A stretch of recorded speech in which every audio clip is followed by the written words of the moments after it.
Salut Brian, Salut Laurent.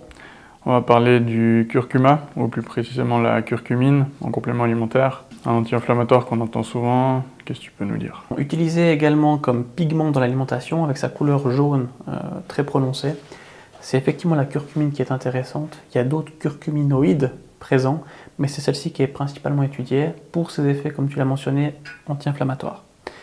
Plusieurs sphères d'intérêt. Tu as la sphère cardiovasculaire, tu as la sphère ostéo-articulaire, donc les cas d'arthrose typiquement, et tu as la sphère, on va dire, neurologique, avec un impact dans certains cas de maladie d'Alzheimer, tout particulièrement qui a été étudié au niveau de la plaque amyloïde.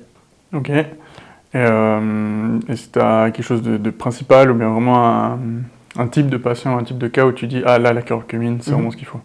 Alors dans certains cas de figure, c'est vrai que la curcumine ne passe pas du tout. Chez certains, ça provoque, on va dire, des petits troubles gastriques.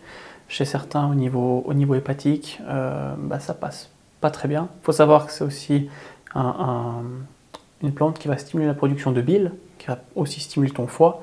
Donc chez certains, c'est un petit peu trop puissant, ce qui fait qu'ils réagissent pas spécialement bien. Par contre, dans la majorité des cas, c'est bien toléré. Faut savoir que la biodisponibilité est importante. Encore une fois, ça veut dire que si tu prends de la poudre simple, que tu bois ça avec de l'eau, ce sera très peu absorbé. On a des formes liposomales qui existent. Il y a beaucoup de choses maintenant sur le marché. C'est important de regarder la qualité. Cas de figure typique, arthrose du genou ou douleur lombaire due à de l'inflammation. Là, on a des cas qui sont relativement intéressants. Ou dans des cas de hypercholestérolémie, donc un taux de cholestérol un petit peu élevé, un foie un petit peu gras. Là, ça fonctionne aussi. La majorité des cas, ça fonctionne bien. Ok. Et puis au niveau des dosages? Dans des cas d'inflammation poussée, typique une colite ulcéreuse ou rectocolite hémorragique, on sera sur de l'ordre de 2, 3, voire 4 grammes par jour.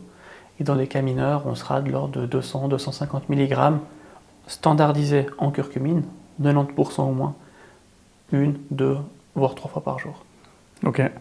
Et puis est-ce qu'il y a des synergies intéressantes avec la curcumine? Encore une fois, comme ça, on appelle ça un trophisme. Ça veut dire que ça va être plus intéressant de regarder par sphère. Typiquement sur la sphère ostéo-articulaire, on pourra le combiner avec de l'arpagophytum ou griffe-diable. On pourra la combiner avec de la S-adénosylméthionine, une forme particulière de cet acide aminé. Pour ce qui est du niveau cardiovasculaire, on pourra le combiner avec la coenzyme Q10 ou certains autres types de plantes comme un petit peu de cannelle ou qu'est-ce qu'on peut mentionner, la carnitine, l'acide alpha-lipoïque. Ok, merci.